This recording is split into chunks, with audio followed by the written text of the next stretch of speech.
Welcome to episode 13 of Never Enough Gaming. Today I got PJ with me here, and we're going to be Hello. talking about Castlevania Dawn of Sorrow.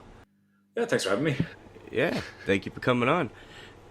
It's, well, I was telling you, this is my first Metroidvania type Castlevania game, which isn't. Which one was the first one to do that? Was it Symphony of the Night? I I think. guess Symphony of the Night would be the first. Yeah. And Yeah. people swear by that one even today. That's like the best one, I think. Oh, But so you haven't played Symphony? no, no. Yeah, I mean, I guess it probably is in my top two. Yeah. Oh yeah, yeah. I can't wait to play it. I haven't really played a lot of Metroidvanias, so it's a genre I'm happy to start getting into. I think the only ones I played before this, I 100%ed Guacamelee, and I Guacamelee is a good game, man. I'll back for that. It's fun. yeah, and also Ori and the Blind Forest, the first one, which I liked a lot. So Yeah, one of my friends is obsessed with Ori and has insisted I play it, but I just haven't got around to it. it's pretty good. It's good. I've heard great things about it. I've also heard very good things about the latest Prince of Persia. Is it The Lost Crown? Oh yeah, I heard that was good too. It's a Metroidvania. Yeah, Yeah, so I might pick that up as well. But there's quite an abundance of Metroidvania games there now. really is, and I haven't played like the core ones. I haven't really played much Metroid. The only Metroid game I played is Zero Mission. And that was for the show. That was like our third or fourth. Oh wait, no, we haven't recorded that yet. I just have it done in my notes. Oh, okay. That's going to be recorded soon. But yeah, Well, I need to play those games. yeah, Like Zero Mission is a great game. To oh be yeah, honest. I liked it a lot. I played the original Metroid a little bit, and after playing Zero Mission, I don't see why you'd play the original again. I have to say I would be definitely kind of going towards that same sentiment. I have a Famicom Disk System, so Uh, I play Metroid on that, and it's like, I can save the game and everything. This is great. It just hasn't. I don't think it held up very well, to be honest. Yeah, I mean, especially if you're trying to 100% it, you know, everything kind of looks the same, just long vertical hallways everywhere, and Zero Mission kind of, you know, enhances the graphics, makes everywhere look distinct. And Exactly, yeah, it gives it and really helps with that kind of oppressive atmosphere as well. As a result, because like the original Metroid, I mean, you can't get more oppressive than just jet black backgrounds for most of the time. right, yeah, But in terms of atmosphere, I think Zero Mission does edge it a bit. Did you do the? I think there's kind of like um, an ending part with space pirates. Is that in there? Did you finish? You yeah, finished it? Did you? yeah. Finish? At the end, which starts as the original normal ending, but then, uh, what happens? You You got like get yeah. You, you get you shot crash land. down. Yeah, you crash land in your Zero Suit Samus, and you lose all your abilities, and you kind of have to do like a stealth section. Yeah. What And was your? Actually, no. It's not fair of me to ask your opinion on that because you haven't done an episode on it yet, so I shouldn't preempt you. fair enough. I'll hear your opinions on that in the episode. Fair enough. I know Aria of Sorrow is a prequel to this one. Like this is the sequel to that, right? Hmm. Uh, Correct. Yeah.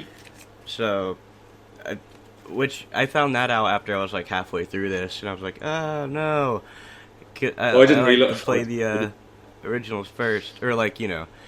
But it didn't really matter. I just didn't know this was a specific sequel to another one. But they kind of explain what happened at the beginning of this game. So,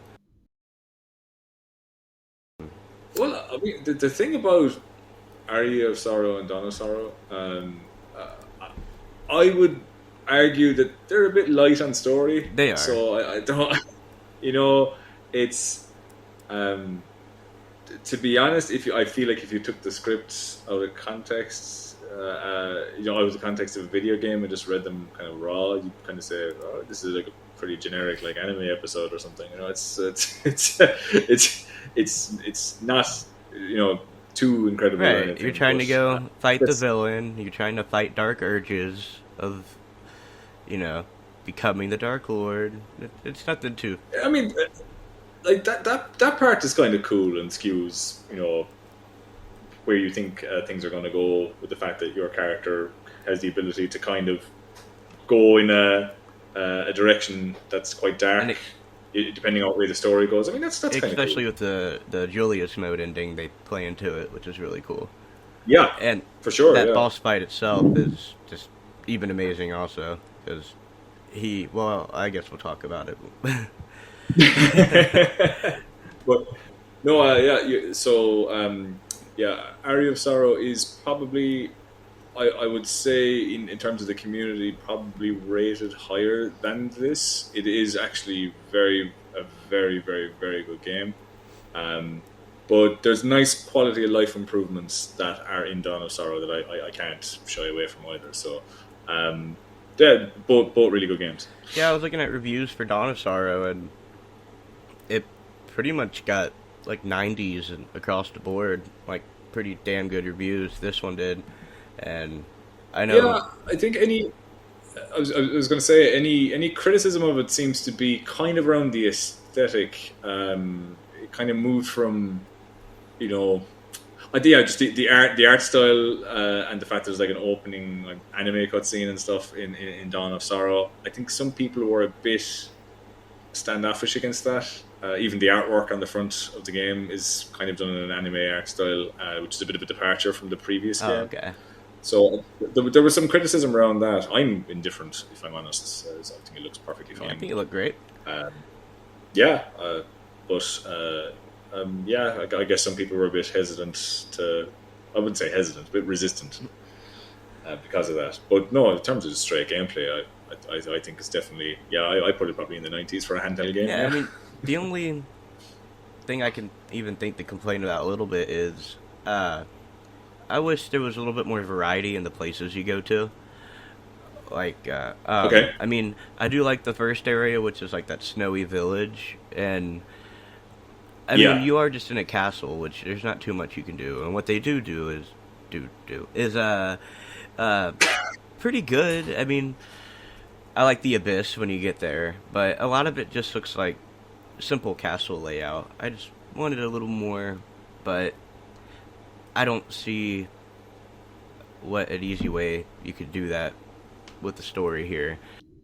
So I was going to say, like, this is kind of one of the funny things about the Castlevania series is like whenever, look, the whole thing is like there's always an event, be it like every 100 years or 1,000 years or something happens with an eclipse or something, but Dracula's castle reappears, and every time it reappears, the inside of it is totally different, and they give some reason for that. It's like some, I don't know, does it represent the I don't know. I was going to come up with some bullshit there. I have no idea. But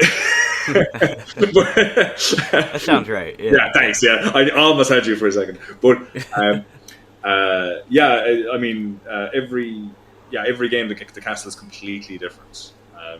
But ultimately, because you'll go from like a weird, kind of like this, like the demon guest house, which kind of feels like you're in a carnival, but it's a ballroom. Yeah, it's a weird combination because you got like dancing ghosts, but you also got killer clowns. Yeah, it's which, I mean, and the killer clown has to be a John Wayne Gacy reference, right? I didn't think about that, but it looks like, if you've ever seen photos of John Wayne Gacy, it has the same. Yeah. So I guess if it is meant to be a circusy ballroom, it's not the most enjoyable circusy ballroom in the world. No, I wouldn't say so. That's where the ghost. Where do you think the ghost dancers came from? Ooh. But yeah, there's. It is a bit weird when you've got these very, very different kind of environments and then tied together with like castle corridors. It's kind of like, who designed this place? I know it's meant to be like, like it's every time the castle reappears, it takes on a new form. It's like. Yeah, but whoever's responsible for that farm, whoever Dracula's guy is that's putting the building together, like, needs to like cool it a little bit. Yeah, maybe this, this cycle's architect was just a little rushed or something. Yeah, but it goes between like, I kind of know what you're saying. It goes between extreme kind of generic kind of castle stuff to a couple of areas that are so far removed and a bit peculiar. Um, so it's like castle, something crazy, and then back to castle. Right. And then you got like 3 different underground areas, but Yeah, yeah.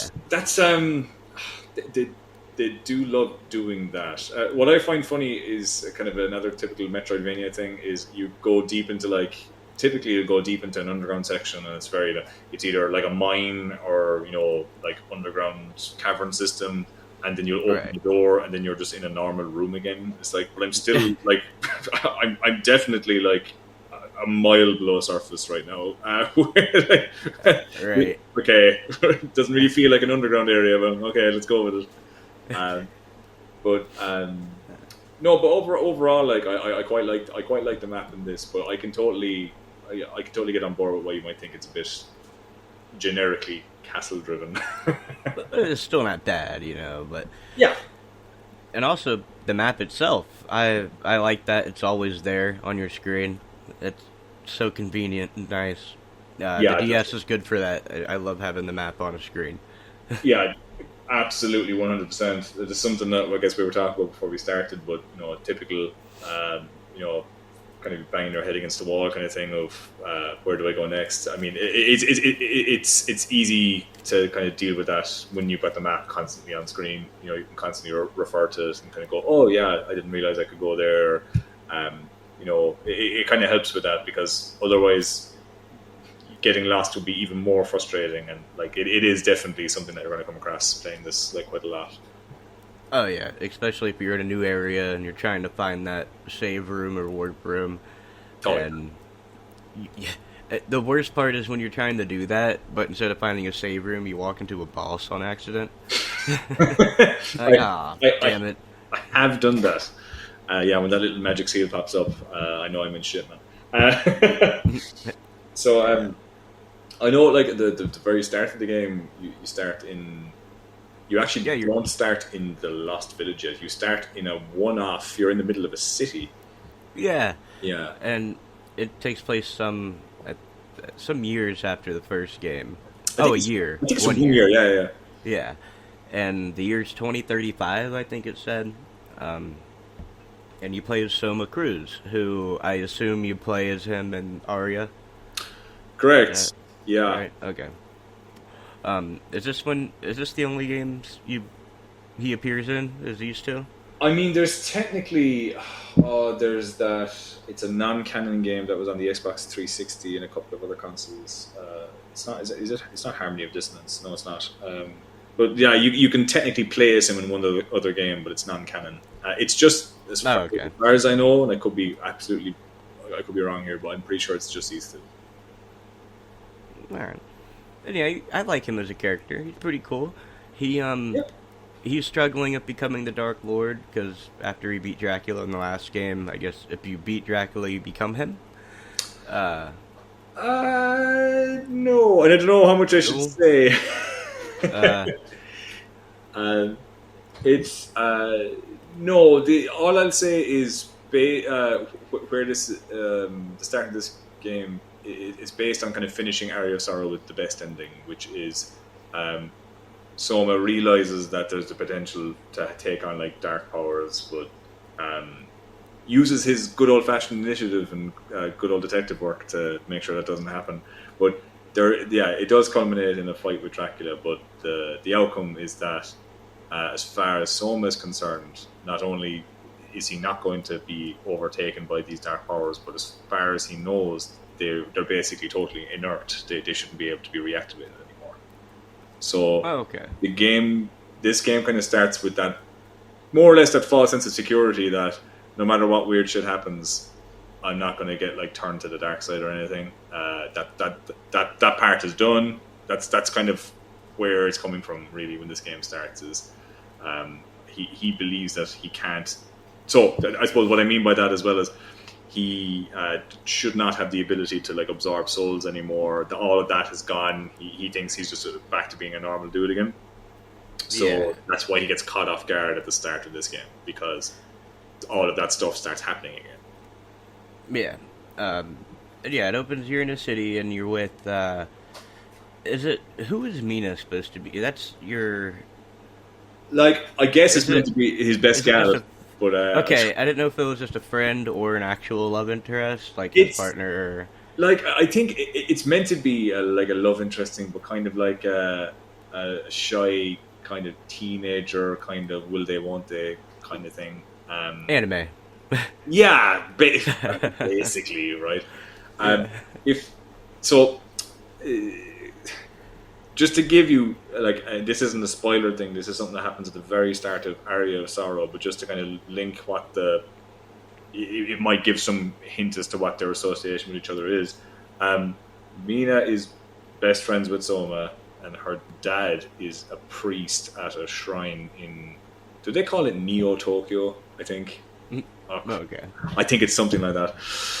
And they, Soma and Mina, go to visit this shrine, which is the Hakuba shrine. It's named after her family, and they happen to go there during a solar eclipse, and the Dracula's castle gets summoned by the eclipse, and then they get sucked into the eclipse.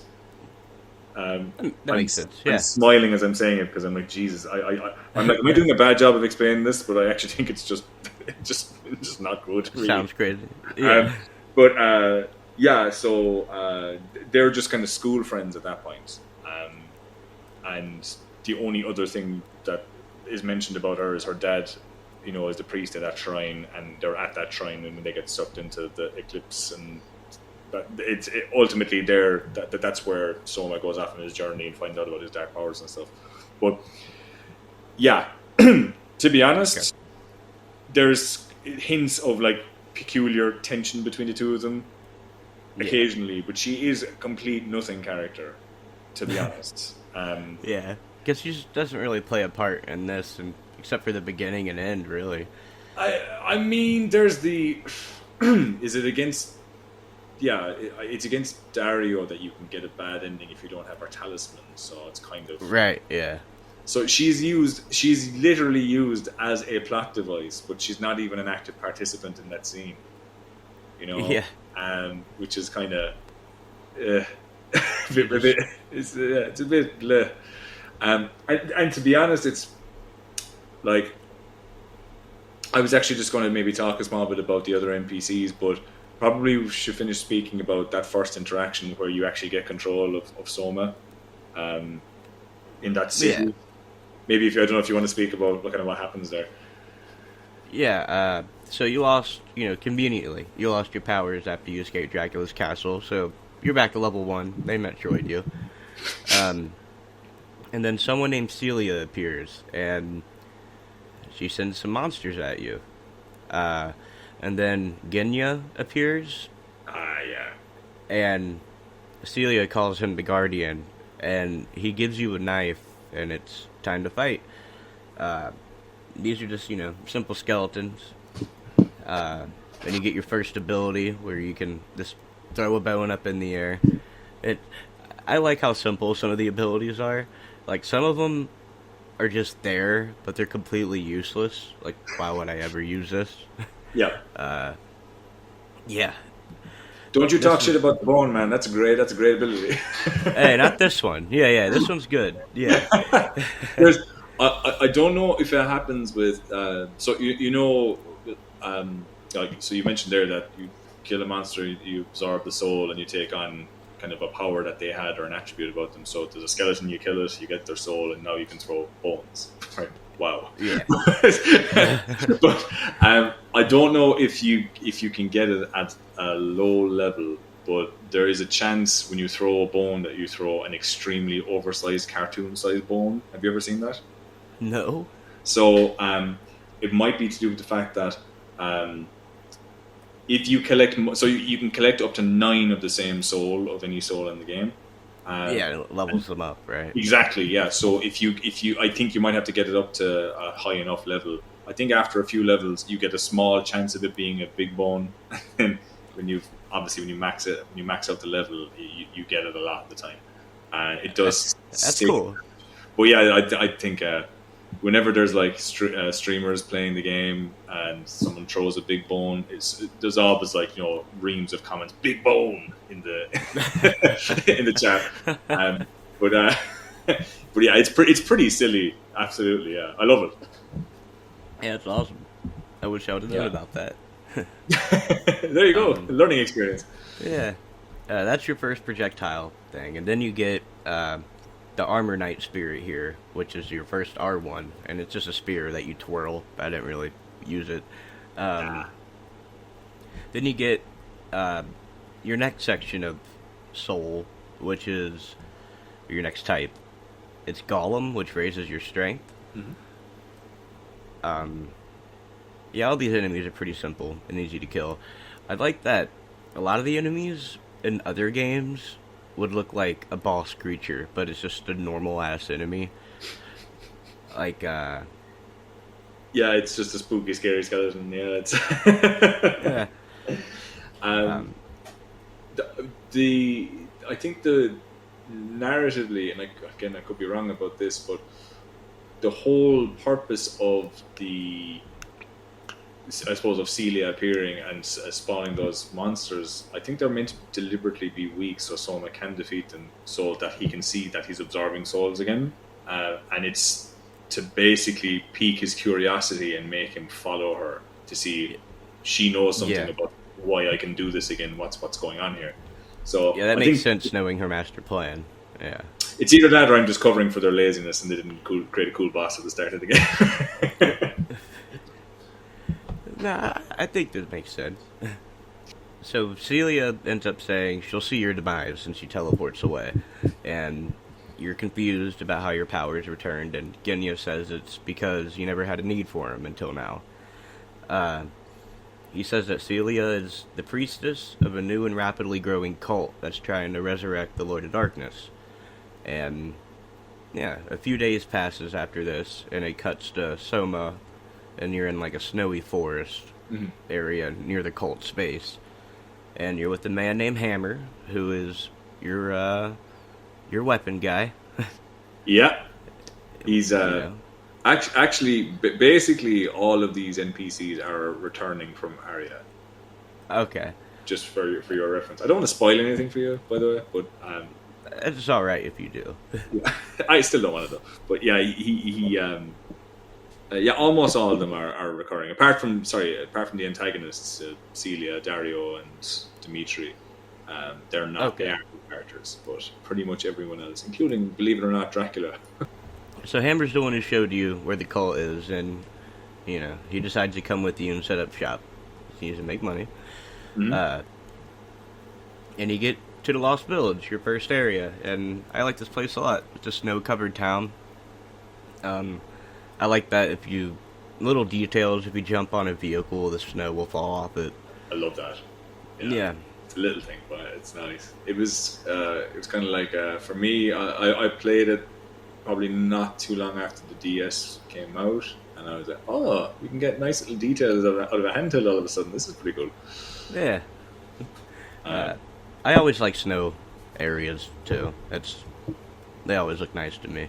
and I Uh, think the music suits it pretty good as well. I like the track here actually. oh yeah, this whole game's filled with pretty good music.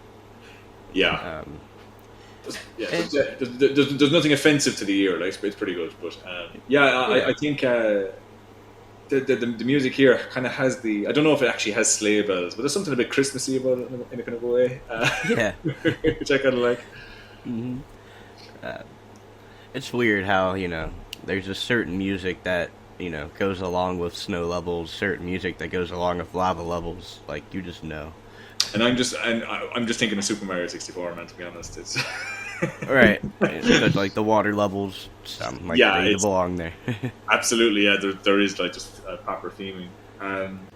Whenever I play through the game again after a couple of years, I always get a kind of frustrated in the Lost Village because there's kind of so much jumping up and down between planks and platforms, and um, you know, often like I'm coming from having finished the game maybe a year and a half prior, and my hands are very used to being able to double jump or use the Black Panther soul and move around really quickly, and then I come back and the game feels so slow all of a sudden, and I have to jump around quite a lot.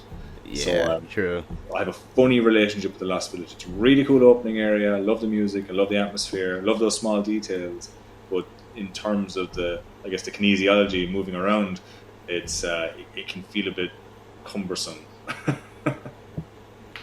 Yeah, I even feel like when you come here to revisit it, to go, try to get new weapons or stock up on health potions, I think there's a little too much weird platforming here. Like, I feel like I should just be able to teleport here, get down there pretty easily, and buy my stuff. But I think you have to, like, go around and do some stuff before you can actually make it there.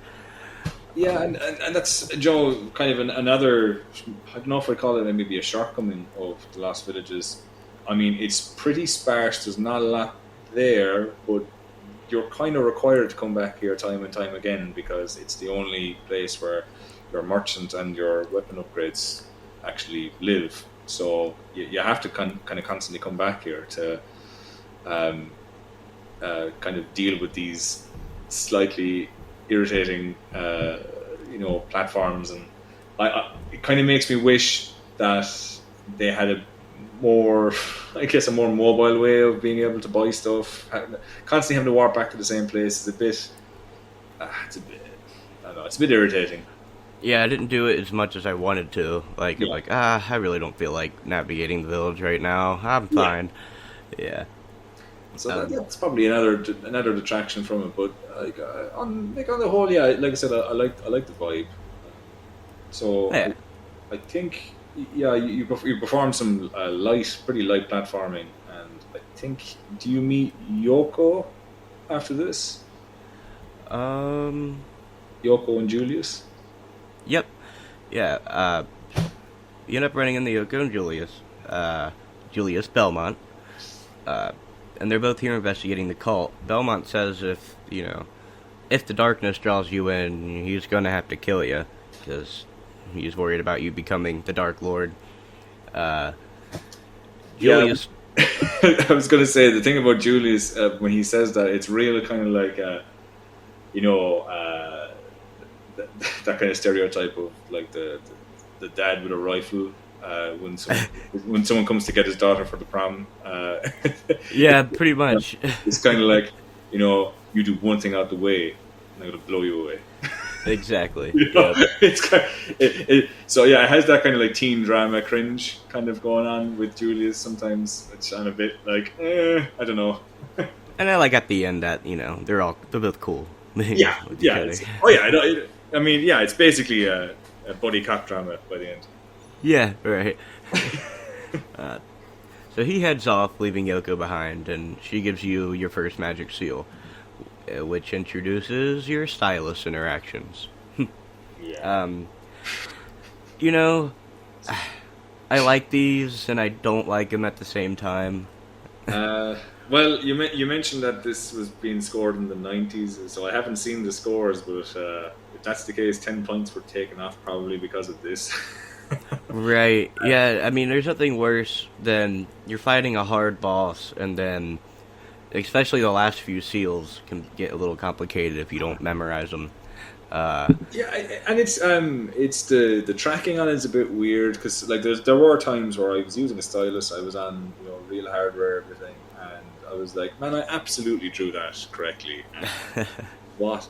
Because I mean, like some of them are, I think it's like the 4th or 5th magic seal is you're basically drawing like a stop sign. It's like an octagon or something. Right. Yeah. It's not that the shapes are so crazy and unwieldy or anything like that, but it's just some of the boss fights get up there in terms of intensity towards the end of the game. Your hands could be a little sweaty, and you don't have a health bar on them, so it kind of comes out of nowhere when you have to do it.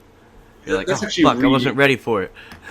That's a really good point. I actually didn't think of that. Is this, like, I think it's typically the screen kind of flashes and like, yeah, it's like here's your moment. Yeah, you got like a couple, like probably like 3 seconds before you have to start it.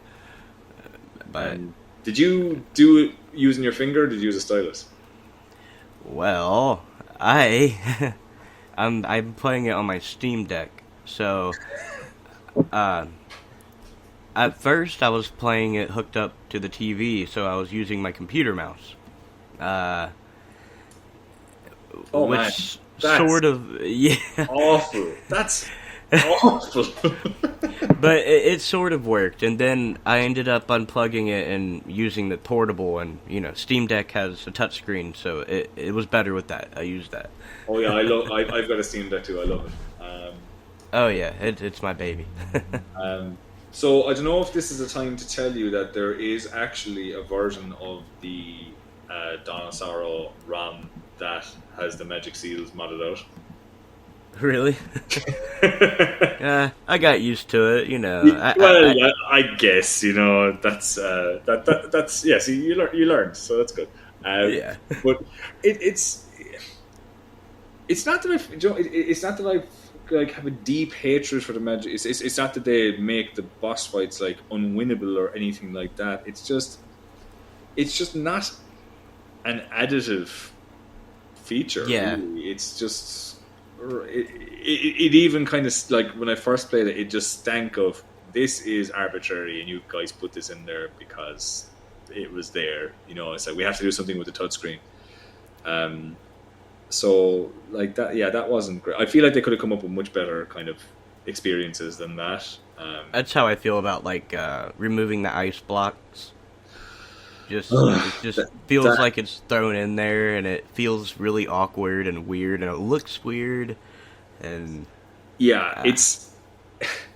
I actually feel like the one place they didn't use it, which I think probably would have been the best, would have been, and I'm skipping ahead here a small bit, but that kind of puzzle layout for the Demon Guest House where you can move rooms around.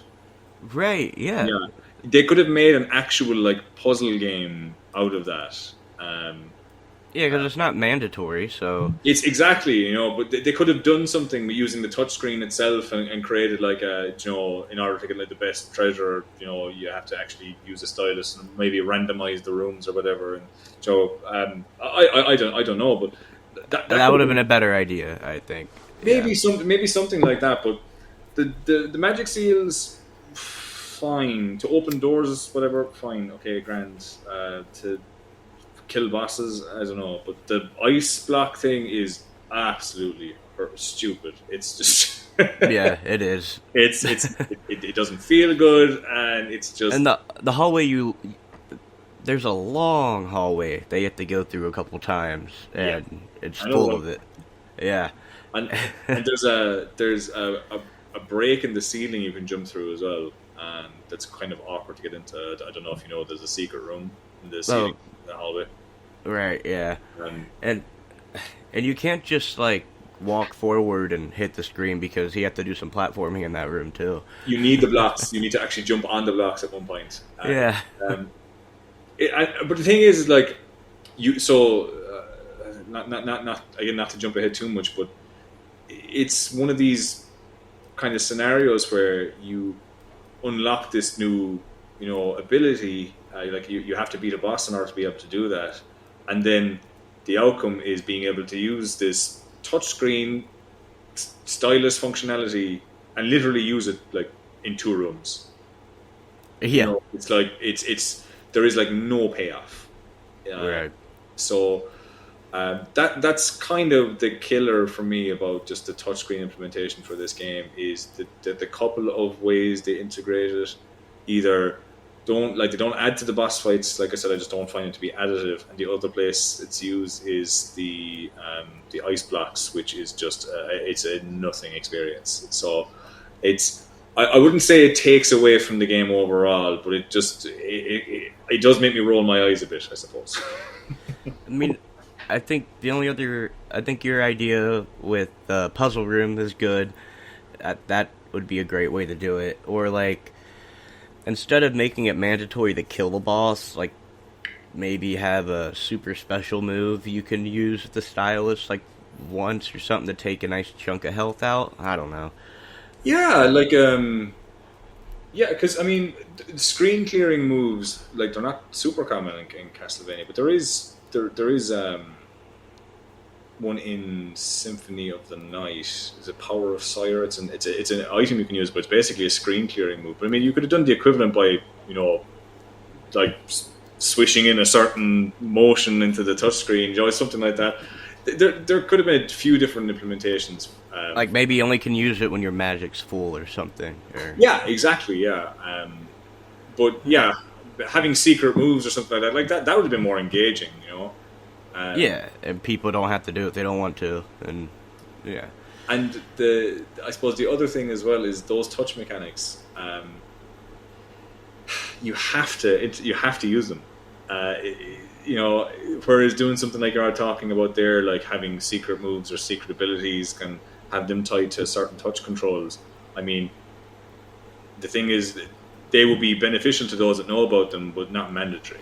Whereas these things, these kind of little irritating things you have to do with the touchscreen, there's no getting around it unless you have a ROM.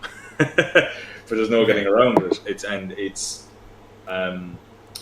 by all accounts, and I don't know if it's a myth, but by all accounts, you know, I think Konami were pressed to add touchscreen functionality because it was part of that first cohort of games released for the DS. Yeah, I was about to say maybe Nintendo put it somewhere like it has to be like in the main path. Yeah, or something. Yeah, because I know with new technology they're a little weird about that. Like, especially after doing research about like the Banjo-Kazooie stop and swap stuff. I would have loved if they implemented that though. Oh, that would have been so cool. That would have been really, really cool. And there's still remnants of it left in the source code, but like, you know, yeah, I definitely admire the ingenuity and the creativity and all that. But I mean, ultimately, when third-party developers are making something on your console, like, you know, you shouldn't really bind their hands. I mean, it's their creative product. They're just using your console as a vehicle to release it. So I don't understand why you have to go in there and kind of, you know, chokehold their creativity. Suggest things by all means, but if there was a case where they actually put something in writing that you have to implement these features some way, somehow, and it has to be on the critical path for the player, I don't think that's not really a great experience for developers and their ingenuity, really. No, not at all. Yeah, but I wouldn't put it past them. I feel like they might have done that. I was kind of saying all signs point that way, but it's probably just conjecture on the internet, you know. But in fairness, the internet doesn't ever make anything up. It's usually honest, right? Oh yeah, exactly. Yeah. Especially, I hear there's a lot of truth on that Reddit site. Oh yeah, yeah. The only thing, other thing I remember from the Yoko and Julia scene is he does that whole like, if you get in my way, you know, badass tough guy stuff, whatever. Get in my way, I'll have to put you down. Yeah, exactly. That. Yeah. He's able to jump over a closed drawbridge, and he sure is. and you're not, and that's your obstacle. For some reason, I don't know. I always found that kind of strange. I didn't think about that. Yeah. But I think is it Yoko starts kind of educating you on the magic seals. I think you have to escort her to the first boss room. Oh yeah, she does come with you. Yeah. And I think that's where she educates you on the whole magic seal thing. So it's like, draw a V, I think. Wow. Yeah, it's real simple. My first one, I was like, okay, this won't be too much of a problem. Yeah. And then it gets to Magic Seal 4 or 5. I'm like, oh, damn it. But again, it's just like, in isolation, it's not complicated. They're not awkward shaped. It's nothing like that. But it's just, if your head's in the game and you're trying to beat an awkward boss, and the next thing you feel, oh shit, where's my stylus? Shit, what is the shape? Yeah. You know, it's just not really. And then like the consequence of that is the boss comes back with some health again, and you know, and it has happened to me where I've, you know, maybe beaten a boss with not many resources left, and then fucked up on the magic seal, and next thing I'm dead. That's happened to me more than once. Yeah, I think it's particularly in cases like that, you can't help but grow some resentment towards the the Magic Seal system. And if you lose, it takes you all the way back to the main menu too. Oh yeah, that's so right. Joe, it's little user experience things like that you kind of forget sometimes. And that's something that I think it's true for all the Metroidvanias is you get kicked back to the title screen, and Yeah. that's not a nice vibe, man. Because these damn whippersnappers nowadays don't have to wait for their load times. It's true because sometimes you might be playing a difficult section later on in the game, and you might be kind of throwing yourself at it, and dying several times, and yeah, it could just be getting kicked out to the title screen is that thing that puts you over the edge. You're like, oh, fuck this, I'm done. I'll play it tomorrow. Yeah, exactly. Just little things like that do go a long way. They build up over time, and they can frustrate you to the point where you're like, I'm not in the headspace anymore. And that's why, I know some people are like, too many remakes and remasters, but I think it's great, especially if they put in little things. Like, usually in a remake, they would, fix stuff like that, Yeah, the quality of life improvements are, absolutely welcomed in a lot of cases. And they do mitigate things like that. You were talking about, we were speaking earlier about, was it Onimusha? They pulled, tank controls out of it. Yeah, and you can quick select between your, in the original you had to go to your inventory and equip your bow and equip your sword separately, but now you can quick select it with R1. So, that's a huge help too. Yeah, little things like that go a long way, So, I don't know if these games will be ever remade. They have been... They did the Game Boy Advance series, but I don't know if they really changed... I don't know if they added any quality of life stuff in them. Did they? I have the Advanced Collection. I finished Area of Sorrow on the Advanced Collection as well. I want to say there are little quality of life improvements. Honestly, I think they've actually incorporated save states into the Advanced Collection. I had the original collection of the first few games, and I know they have save states in that. So I'm sure they do. Yeah. Yeah. So they've got little things like that, but yeah. I want to say they have a rewind function as well. The rewind function is nice. I like playing classics on the PS5 because of the rewind function. But have I used it? I don't know. I like changes like that because it kind of respects my time, because I don't have a lot of time to play games anymore, So it's kind of like, okay, I don't have to throw myself at this problem for the next 3 hours to beat one level or beat one boss. I can just kind of get my way through it. But it does kind of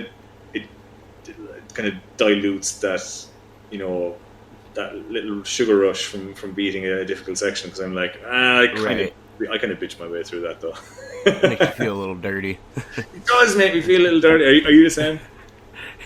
Yeah. Oh yeah. But like you said, it's also about respecting your time too, which is nice. Especially if as many games as I'm playing through now, if I'm playing Resident Evil and I get killed during a boss fight, I don't have to go out to the menu. I can just, go to the beginning of the fight again. It's nice. No, it is. And again, it really helps with that kind of frustration of if something is kicking your shit in. Yeah, what I used it for the most of Resident Evil, if I got lost and I have 2 ways to go, I'll save and I'll go one direction, and if that's not the way to go, I'll just load instead of going through every door again. Yeah, that's for something like that. That's kind of has a bit of a time tax. We were talking about that because you're constantly hitting off loading zones, and it can be a bit frustrating. You could argue that there's a similar kind of trade-off with Metroidvania games where you do come to forks in the road, you don't know which direction to go, but there are at the same time warp rooms, and because it is only 2-dimensional, you can get a bit lost, but that map is really good, and you'll always be able to kind of find your way back to familiarity. Whereas if you study the map, you should be able to find out where you need to go. Exactly, yeah. Whereas, definitely games in this, I think games in the 3D space, but especially games with fixed camera angles, really mess with your kind of perception of where you are. Oh yeah. Yeah, which I suppose I'm referring specifically to the early kind of Resi games. And what else was I playing recently that has fixed camera angles? It's not a great time really for trying to just get your kind of whereabouts and your wherewithal. No, yeah. But It sorry, go on. especially when things like, what was I playing? I think it was Resident Evil, where there was like something on the ground I had to examine, but I just didn't see it. And it just because of the camera, it was just a little weird. If I could move the camera, everything would be all right. I think the one thing though about, like, in the case of survival horror, is the fixed cameras really do put you on the edge of your seat, because literally you can just hit like a new camera zone and it could snap to something and you have literally no idea what's going to be there. Oh yeah, I'd turn the corner and like, ah, fuck, there's a hunter right Yeah. there. So like it kind of does work for that, because you're basically, kind of anticipating jump scares constantly. Right. But yeah, just for the getting your bearings side of things, it can be kind of tough, And I think, yeah, survival horror games are usually heavy on puzzles, right? So having to Yeah. go between areas and pick up key items to put them into certain areas to unlock a new route, and like the last thing you want to introduce is just regular navigational confusion into that. Right. It's why it's not that bad getting lost in this game, because like in Resident Evil you're trying to like do trial and error stuff, especially, well, Silent Hill's probably the worst with that. Like just trying to use things on everything. Mhm. But you don't really have to do that in this game, so getting lost isn't really that big of a deal, except for, if you have low health, you're out of health items, and you got some annoying enemies in front of you. Yeah, or Right. like Medusa heads or whatever. But it is Oh, yeah. it's mostly it is mostly a time tax, really. Just running around trying to figure out where to go next. But thankfully, we don't have to do that just yet, because I think we just have to hit our first boss. Yeah. Um, yeah, you make your way to the first boss, and the flying armor. I like this boss a lot. It's a nice little first boss. He just flies around, and you have to avoid his two swords that are flying at you. The axe throw is, throwing that axe up in the air is a great move. And I think I used it for a while until I got the warg. I know when I got the warg shortly after this, that was probably one of my most used ones. But Yeah, just having that ability to attack an arc is really, really good, and oh yeah. it's good. This is a good way now of reading kind of what sort of person you are. Is when you made your way through the Lost Village, did you constantly kill enemies to get their souls as soon as you met a new enemy? Yep. Okay, we're the same guy. Yeah, I sure did. Yeah. So by the time I hit flying armor, I had a few different, capabilities already.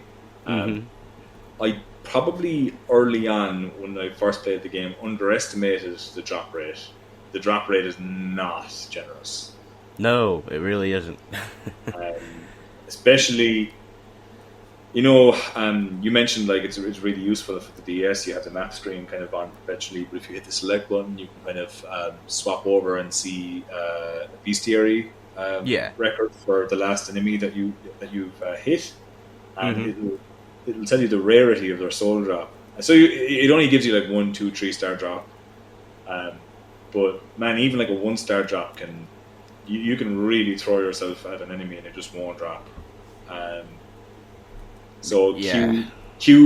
depending on again what type of person you are, it could be 20 continuous minutes of running in and out of a. So when you leave an area and come back, enemies immediately respawn. So it could be 20 minutes of you trying to find an instance of an enemy that's really close to a door, killing that enemy, checking if it drops, and then running out that door and back in and repeating kind of ad nauseum. And Yeah, sometimes, I did that a lot. yeah, I did so much. But did you ever have it where your muscle memory kicked in and the soul did drop and you ran out the door anyway? Yep. Yeah, Oh yeah. man, that is fucking That is the worst feeling. worst. Yeah. I did that so many times. But it's it's funny. Like I threw myself at like picking up the is it the Ouija table? I stayed at that one for so long. Yeah, so I was like an hour and a half into the game and I moved like 2 screens in, you know, and the soul is really bad. Like I think you regain health if you sit down at a chair. Yeah, I didn't end up getting that one. That's the one I was like, all right, I'll come back later to this one, and I never did. You sit in a chair?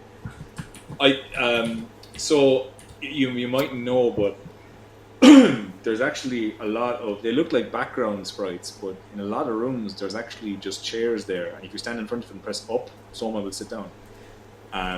Even without that, he'll just sit down normally? The only thing, this soul, if I'm thinking of the right thing, but if you equip this soul and you sit in one of those chairs, you start to regain health. That's so specific. Yeah. yeah, it's ridiculous. So I threw myself at that for ages, and that's Worth what it. I got. Yeah. it was infuriating. But yeah, it reminded me of when I recently played through Pokemon Yellow, and I'll be sitting there grinding out, trying to get a 1% drop Pokemon in one little tall grass area. Reminded me of doing that again. Yeah, it's anything to do with like RNG or extremely low RNG is the worst. I think probably the worst thing I ever did is, have you ever played Final Fantasy 2 or 4? It depends on, I suppose, where you're at in the world. I have not. I won't spoil anything, but there's you can get these extremely rare summon magics in the game that actually a lot of people, they're so rare, a lot of people don't know about them. So there's I think there's 4 of them, yeah. So you have to fight like usually really like low level kind of nothing enemies, like a goblin at the start of the game, and the goblin has a chance to drop a goblin summon, for instance, and is it a 0.04% drop or a 0.4% drop? It's one or the other. Oh God! By the way, not great.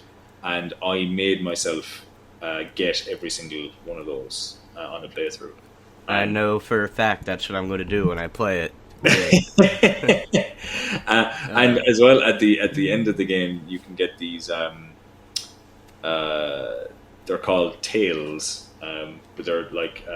Again, it's a rare drop from a certain enemy, and if you get that and exchange it with someone, you can get kind of good equipment. But those tails are similar. I think it's a 0.4% drop. It's just horrific. But out of sheer compulsion, I had to do it, and it was like 3 days of fighting the exact same enemy all the time.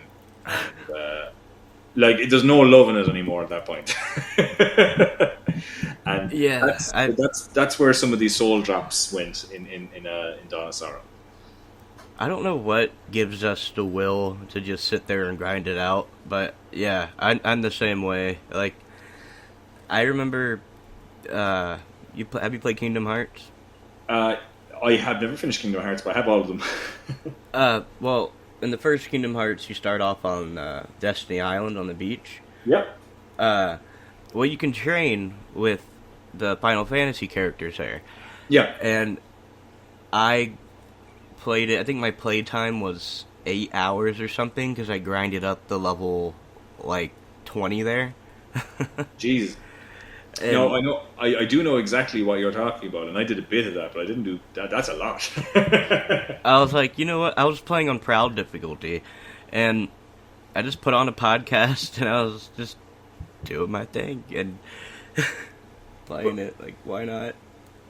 But it is weird though. Do you ever, when you're doing that, kind of have these moments of clarity where you're like, I don't even know if I'm enjoying this. I'm just doing this. Oh yeah. Does that make it any better? No. Yeah. But Yeah, that's yeah. No, we're quite similar. Yeah, I essentially before I got to this flying armor though, I think I had collected all the souls that I could. The the standout one for me, I suppose, before is the peeping eye soul. Oh Um, yeah. that appears in I think most of the Metroidvania games, and it typically does give you some sort of ability to be able to see cracked walls. Yeah, it's very helpful. Yeah, if you're looking for that map completion, which by the sounds of it, you probably were. Yeah, yeah. um, I'm probably not even done with the game yet. I'm probably gonna get back to it and fully 100% it, because I kind of want to. I'm I got terrified as to what your concept of fully 100% a game is. uh, well, I just want to explore the whole map, get every soul, get every weapon, get every probably piece of armor. Oh well, the weapon and armor system. I think we'll have a good chat about that when we get there. But I really don't know what Oh I think yeah. about the weapon and armor system in this game. Um, Oh, uh, also speaking of RNG, the worst thing I've ever had the RNG was, I do fishing in MMO games, so filling out, the fishing completion in Elder Scrolls Online. That that's was a rough. weird hill. That's a weird hill to die on. Yeah, yep. What is it? What is it with MMOs and fishing? I've I heard. don't know. I've heard the same. I haven't played Final Fantasy 14, but I've heard that there's quite a lot of fishing in that as well. I haven't played that either. I want to, but I'm just not ready for that yet. It's just I already have a lot. Like I said, I've got a lot in my backlog, but I really do think it'd be one of those games that I would sink a lot of hours into, and I don't have the time to get that addicted to something right now. Right, I made the mistake a few months ago of starting up World of Warcraft Classic, and I was Yeah. like, why did I do this? What am I doing? That's not, no. Yeah, if you want to achieve anything in your life, that's not a good way to go. Time just melts away. Um, Yeah, I used to play it a lot, and when I was in high school, I used to skip school and just sit at home and play World of Warcraft. Well, to be fair, I don't think anyone's going to judge you on that. I think anyone would rather be doing that than in high school. Yeah. Doing that, skipping school to play Mario Kart and smoke weed with my friends. Yeah, boy. Shit. Yeah, it reminds me of happier times, man, for sure. So you kill this boss, and you can glide now. And you can glide. yeah, I've always had this equipped. Well, most of the time, until I got other stuff. But it's a nice little glide. You can really. There are even some spots where I tried for a while. I'm like, I know I can reach that, but no, you can't. I know. Well, no. There's one spot in particular which I was like, I'm pretty sure you can reach this, and you can. There's a couple of. I've seen a couple of videos on how some of the physics works in this game, and if you do hit the certain pixels towards the edge of a ledge, you can get snapped up. But it's again, there's people that do this online and get it every time, and they're like, it's just so easy. You just jump and you're there, and you could spend like 6 hours trying to attempt the same thing with nothing. Yeah, it reminds me of me trying to copy Dark Souls shortcuts. I'm like, how are you doing this? Anyone in particular? I know recently playing Demon Souls Remake on Island's Edge, there's a ring you can get to early by like rolling over this wall. Oh yeah. I don't know how people do it. I've never been able to do it. Is that the Rejuvenator's ring? Yep. Yeah. I'm pretty sure that's it. Yeah. Do you know, I've never done that. I've never done that skip. I still haven't. I've seen people do it. I'm like, yeah, I can't. Nah, I'm good. It's you're playing the PS5, the remake, right? Yeah. Yeah, I've done both of them. Yeah, it's a great game. Yep, it's my second Souls game, so I'm getting there. I want to play this, then I'm doing it for the show, and then I'm going to do, I plan on going back to Dark Souls 1 and doing it for the show. Then 2 and 3, Sekiro, Bloodborne, Elden Ring. But yeah, it's going to be quite the commitment. It is quite a commitment, but I think it's well worth it. Oh yeah. I made the mistake of putting off Dark Souls for a long time. I was just intimidated by it. But once I started playing it, I was like, oh man, I am addicted. Yeah, it's I threw myself kind of at getting into it. I think back in maybe 2014, and I got blocked by Ornstein and Smo, and I couldn't. I just couldn't do it. And about 3 or 4 years later, I said, I'll try again, and then it just sunk its teeth into me. It just completely got me. That's how it happens. Yeah, it took me quite a few attempts to get into it, but once I got it, I'm like, alright, I actually really love this. It's I think a conversation that probably happens with every person that likes Souls and someone that doesn't, but I try and preach the gospel of Souls to people that aren't fans of it, and they're like, oh man, but it's just difficulty for the sake of being difficult. It's just so stupid. I was like, what's making you say this? Have you ever played it? No, but I've heard how hard it is. Like, but that's the beauty of it. Like, you spend your first time through Dark Souls 1, you spend 5 hours or 3 hours in the Undead Burg, and then you beat it in 10 minutes. Yeah, it's like, I don't know. It's a whole series based around acclimatizing yourself to your surroundings, and a lot of it's to do with obviously having good motor skills and be able to react and kind of read enemy patterns. But to be honest, a lot of it is about managing your kind of confidence level. Like, don't go for that third hit. Like, just don't be greedy and just roll away, and just. Basically every enemy has very clear and open tells, especially in the first Dark Souls game, because enemies don't move fast. Stab everything in the ass until it dies. Yeah, basically. I think as a rule for life, that's also pretty good. And, yeah, definitely. But it's just when you get used to the systems involved and you're not too greedy, the game is extremely rewarding. But it was marketed so hard as this impossible, insurmountable kind of difficulty. I think it put off a lot of people, probably myself included as well. But I do battle that quite a bit when I'm talking to some of my friends who are Souls averse, and I say, look, it's not just a hype train thing. It's not just a difficulty for difficulty's sake thing. There's a legitimately phenomenal game in here waiting for you if you want to, and it mightn't click with you, and it might not genuinely click with some people, and that's fine. Yeah, it's not for everybody. It really isn't.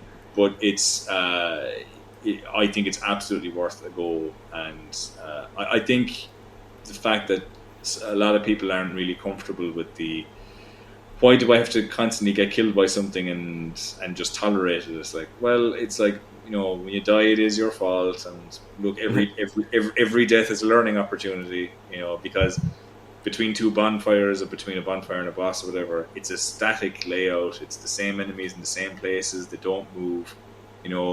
If it was totally randomized and everything was moving everywhere, then it would be kind of like, oh my god, this is unnecessarily difficult. But it gives you plenty of, I suppose, opportunity to learn paths and learn pathing and learn where enemies are, where they might move to if they do move at all, and best approaches and best plans of attack and how to manage your resources. And eventually, after you iterate through it a couple of times, you'll be breezing through it. You get that real dopamine hit when you start kind of, I suppose, making areas your bitch. Right? Yeah. I know. Everybody talks about Blighttown is horrible and all that. Yeah. But it was talked up so much. Whenever I played through it for the first time, I beat Blighttown on my fourth or so try. I was like, it's fine. Okay, yeah, it wasn't that bad. Hell yeah. Yeah, I mean, it's perfectly fine, but it's it's the hype and the notoriety really seem to jump out at people that are not into Souls games, and it's obviously off-putting. Yeah, and also I think. Souls games give you a lot of tools, and you just gotta learn how to use them. You know? Yeah. uh, having trouble on this boss, well, try using some pine resin. Try, I don't know, use fire bombs. There's something you can do. Summon somebody. Or ask someone on Reddit and let them tell you to get good. Um, Yeah. that always helps. Best way to play Souls games is read every message and always follow what they say.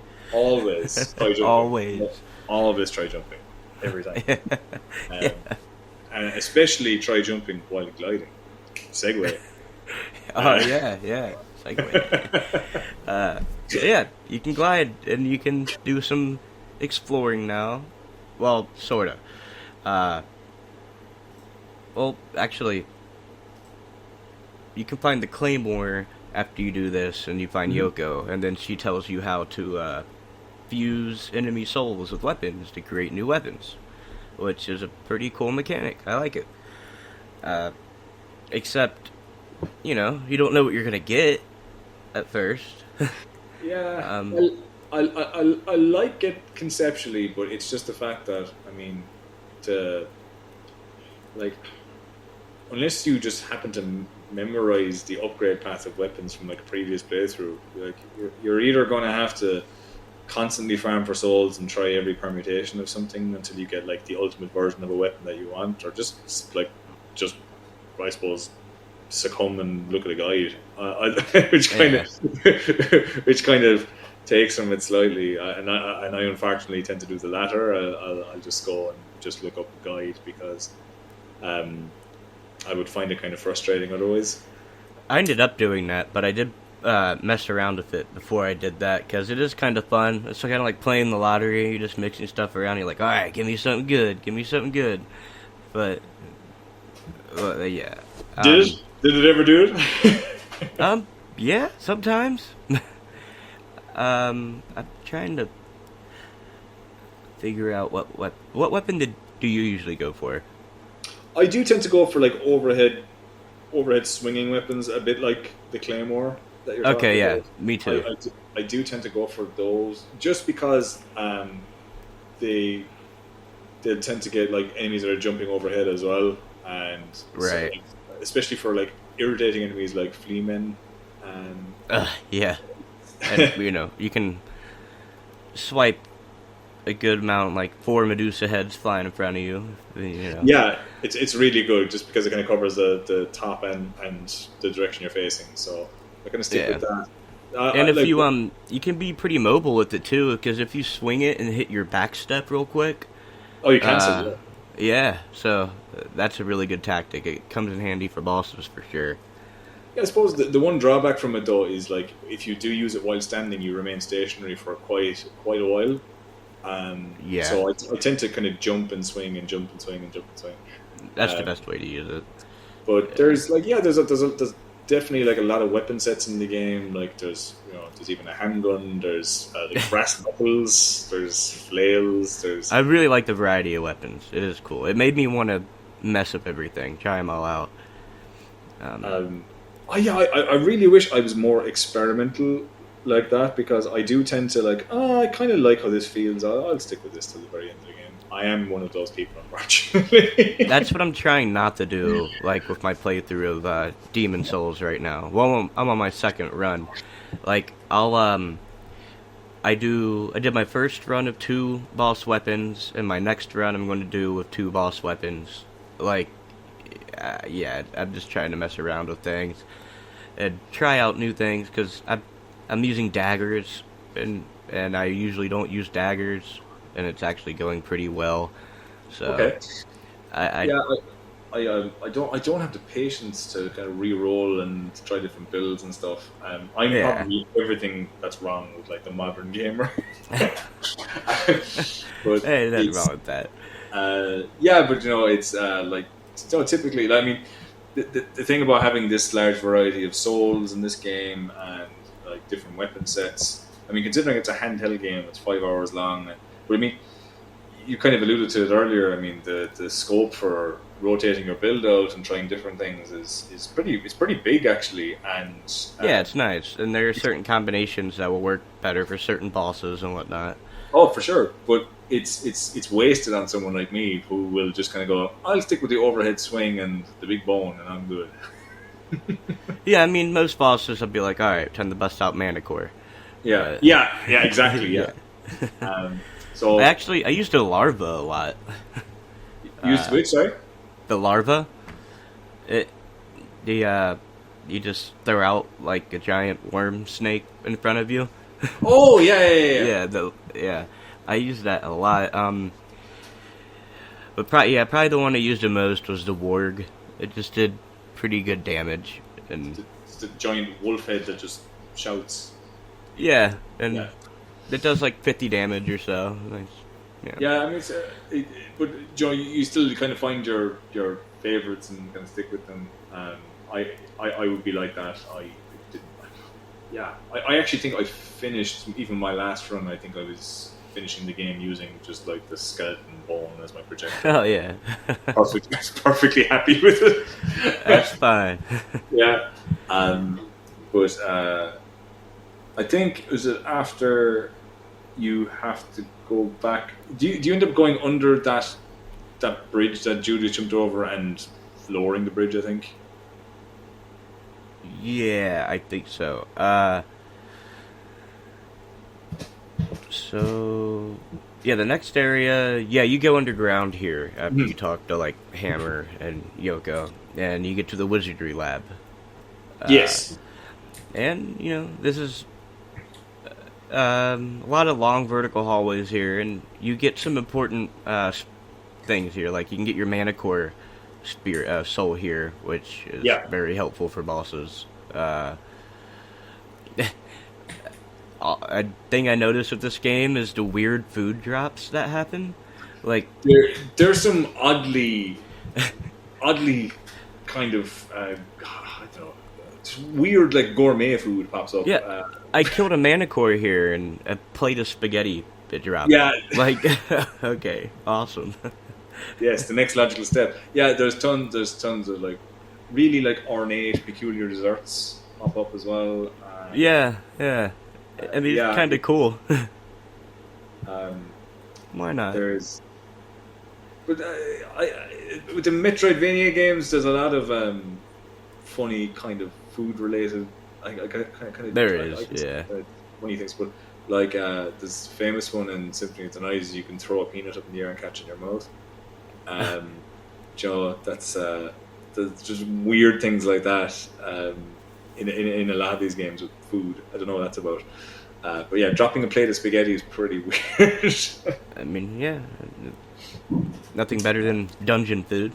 Yeah. Well, I mean, that kind of goes back to the, you know, like, even playing, like, just regular RPG games or whatever, like, when you kill a wolf out in a forest, why is it dropping money? Yeah. You know, it does kind of come back to that a bit. It's like the suspension of reality or whatever. It's just like, this is a video game. Don't read into it too much, but yeah, this wolf kill just dropped $400. My favorite is like, you know, I'm playing World of Warcraft and I kill a boar in the forest, and it dropped pants. Like, okay, that makes a very sense. well dressed boar. That's right. So I'm kind of thinking. I'm thinking on the same lines with the Manticore there, but I don't know. I find the food thing a bit jarring. Whatever about the ingredients for food, but like a fully prepared meal. Yeah, it's on a plate too. Like, yeah, exactly. Like it's suited and booted and ready to be served. So it's just that's great. But I think this is where you end up against Belor, right, in the Wizardry Lab. Oh right, yeah. First you run into Celia, and you meet Dimitri and Dario. And Dario's already the fight, but she says not yet. And she reveals that Dario and Dimitri are pretty much competing to kill you to become the Lord of Darkness. But they need to get their power first, and they all leave. And then, yeah, boss fight. Belor. This guy looks cool. He is a big demon who's covering his face, and it will shoot laser beams at you, like Cyclops style. And he'll slam his fist down on you. I like the bosses in this game. Like few of them look pretty bloody and nasty. Yeah, there are some gory ones. Yeah, it's great. I think the thing about this boss that I suppose it kind of highlighted to me, a thing I don't like about this game and a couple of the other Castlevania games, is just contact damage. Essentially, I mean, he's moving his fist around, but he does have a bespoke kind of punch and slam attack or whatever. But to be honest, the biggest damage dealer is just touching off of his fists. Yeah. So that contact damage thing is kind of annoying. It's like, why does he have a hitbox if he's not actually trying to hit me? And that's a little thing that annoys me quite a bit in these games. It's just like contact actually going ahead and fucking you up. Yeah, it is kind of a problem. A lot of these fights, I mean, Soma's sprite is not small. Like, you're pretty decent size on the screen, and you're quite a few of these boss fights, you're working up like half the screen. Yeah.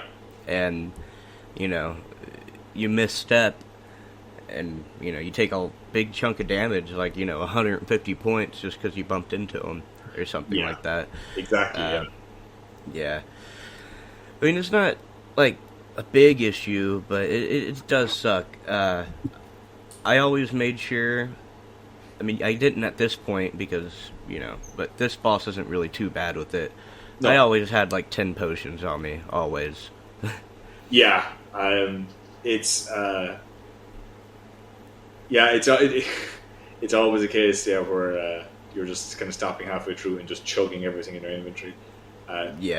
Eating all your spaghetti real quick. Eating all your spaghetti. Like, this game has its equivalent of, eating wheels of cheese, like in Skyrim, kind of.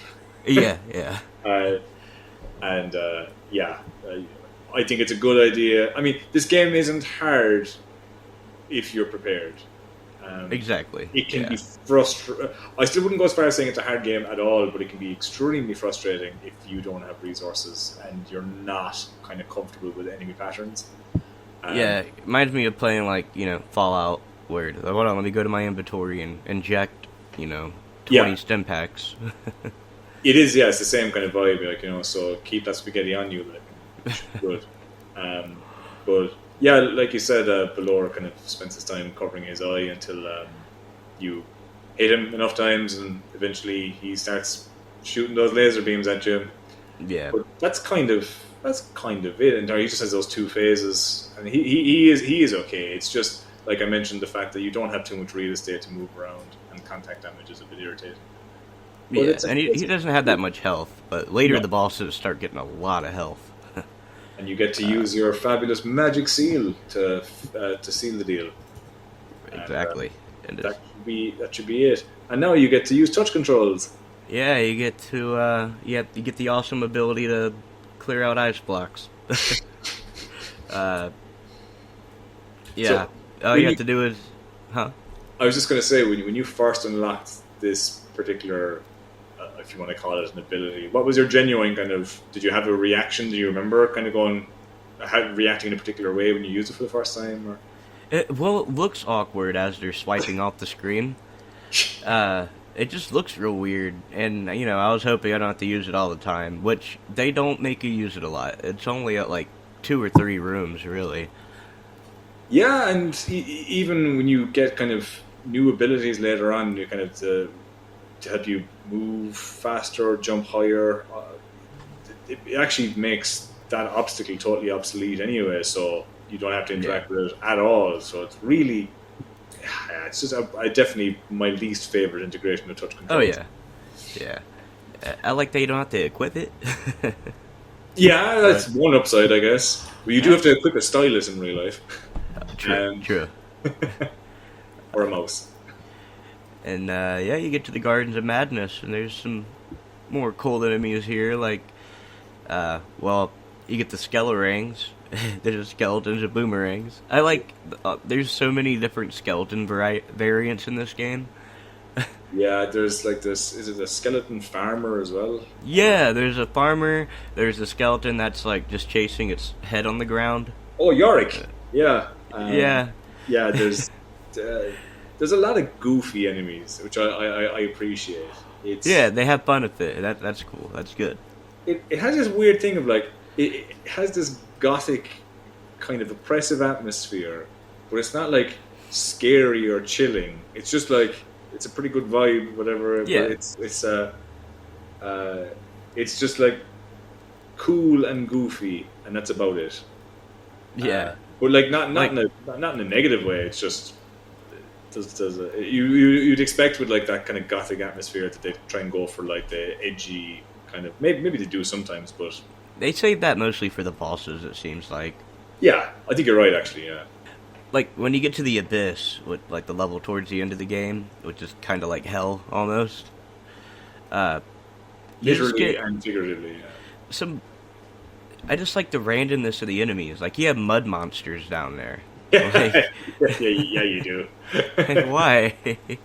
Um, Another enemy out of here that's cool are the mandragoras. They're just murder vegetables. yeah, it's just sentient carrots that will explode in your face. Yeah, you got skeleton apes that throw barrels at you. Oh yeah, Yeah. yeah. There's Uh, very some very goofy ones. I like the student witch as well. is that the one that throws the cat at you? She I think because there's a witch, there's a regular witch as well. But it's the fact that like she's Right, an yeah. apprentice that doesn't really know how to use her broom. So, okay. Yeah.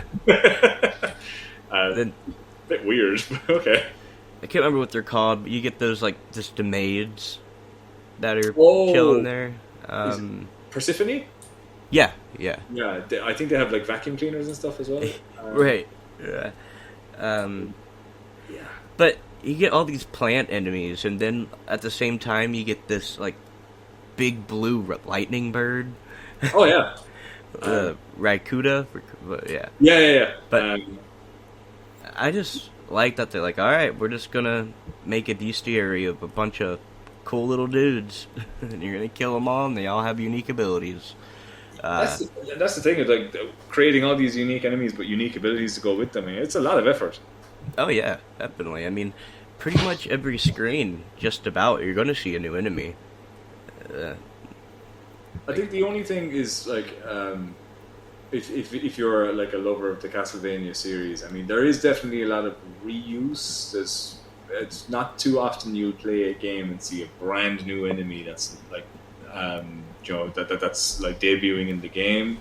I mean there are some, but they do like to call back to previous games quite a lot. And they even do the same with like bosses sometimes, don't they? Yeah, absolutely. Yeah. I mean, Like I know, specifically Death. Yeah, ever since Castlevania 1. I'm not against asset reuse or anything like that. If it's done well, and I think it is done well in this game. I mean, obviously, you said you like Majora's Mask. Exactly. I mean, that is kind of the champion of asset reuse, really. yeah. And does but creates a whole new experience. You know, Mm. in any other universe, that would just be like a fan-made mod of Ocarina of Time. But Yeah, exactly. but yeah, there are occasions where asset reuse, you know, can be done tastefully.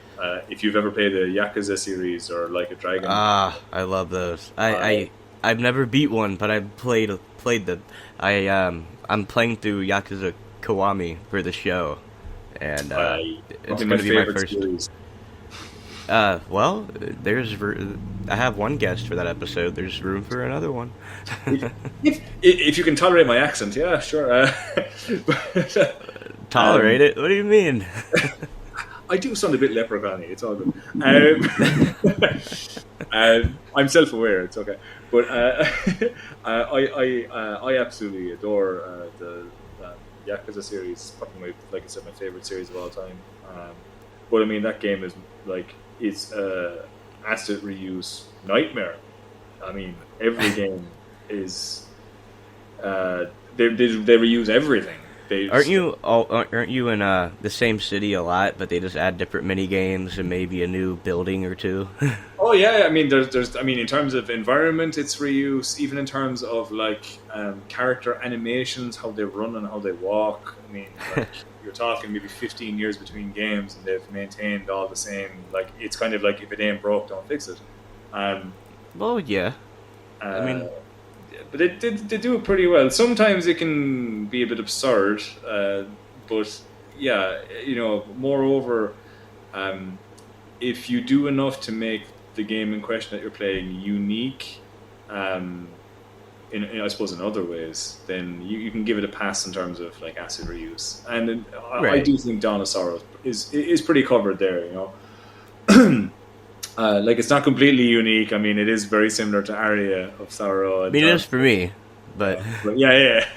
But so that's nice. But I like all the Castlevania games tend to kind of reuse enemies, and I'm okay with it generally. It's not egregious. I mean, also, I think it's kind of cool. Like, I pretty much every enemy I killed in the original Castlevania, I killed here at some point. Yeah, absolutely. So, and you kind of see how they evolve, and each game has, a different kind of sprite for them. And I don't know, I like it. I mean, you're still killing Goombas in Mario Wonder. That's very true. Actually, that's a good point. One cool thing that Castlevania does actually, as well as having obviously all these unique enemies and unique souls for all of them, and this is true for Dawn of Sorrow as well, is every single enemy has a unique death animation. Oh yeah, which is really cool. Like there's even some like, is it the zombie warrior, like where when you kill him, like blood just starts like absolutely squirting out of his neck. Or like the werewolves, when you kill them, they turn into human again and burn. Like, I really like that one actually. But every single enemy has a unique death animation as well. So like those little details, even if that's reused, that's cool, man. It really is, yeah. Also, I appreciate the bestiary in this game. I love when games do that. Same. Especially if you are a 100% type guy, not pointing at me. But like if you want to track if you've dropped all the items you can get from an enemy's drop table or whatever, like it's really useful. Yeah, it's nice. So you get to the Dark Chapel, and it's this place. This is a big old dark church. It looks nice. I like the ghost dancer enemies. They're pretty cool. They're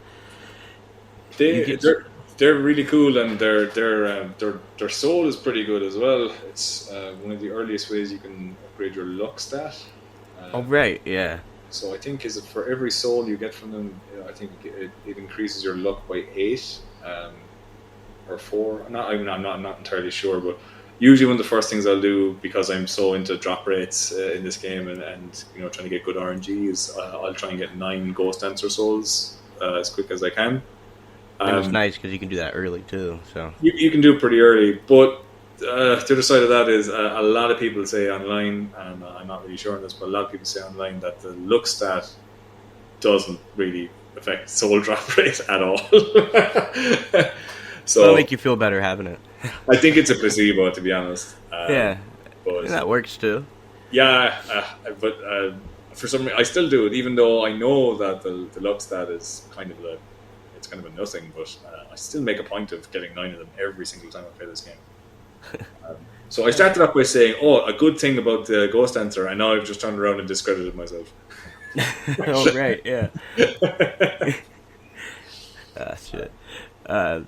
So there's a lot of flying enemies in this area, like mini devils. You got these angelic snipers, like archers. Yeah. Which I said earlier, some of these enemies look like they would be bosses in another game. This is one of them, I think. Like they look pretty badass, and it's this early in the game. But I feel like a lot of enemies look real badass and tough in this game, but you hit them like 3 times and they die. Yeah, that's. I would agree with that most of the time. I think probably one of the only exceptions is that here you meet an enemy. Is it Malachite? Is that like that Cthulhu looking monster? Yeah, exactly. Yeah, he can be a real pain. Actually. Yeah. Those guys can be tough. But yeah, aside from that, it is kind of funny how a lot of these enemies do look quite intimidating, but are kind of glass cannons. Right, yeah. Especially like the giant ones, like the treants. Yeah, they're fine. They just do the hokey pokey basically. Yeah. Yeah, they Yeah, do. 1 foot in, 1 foot out, man. It's they don't really do anything at all. But again, they look pretty cool. What does their soul do actually? You know, I think I got it. I don't know if I ever used it. Let's see. But I'm gonna look real quick with the It power makes of your editing. It will be all right. Yeah, so the tree and soul makes the MP restoration occur quicker. Oh, I mean, that's helpful. I assume it probably takes like where the golem slot is, just the passive ones. Yeah, exactly. Yeah, it's the passive ability. Yeah, I could imagine putting that on for like a boss or something. Yeah. So Although I'm very much a kind of like just I try and nuke bosses, so I probably just like pump my strength as much as I can, and just me too. Sooner it's over, the better for everyone. Like, let's see if I don't have to dodge anything. If I can just stand here and kill them.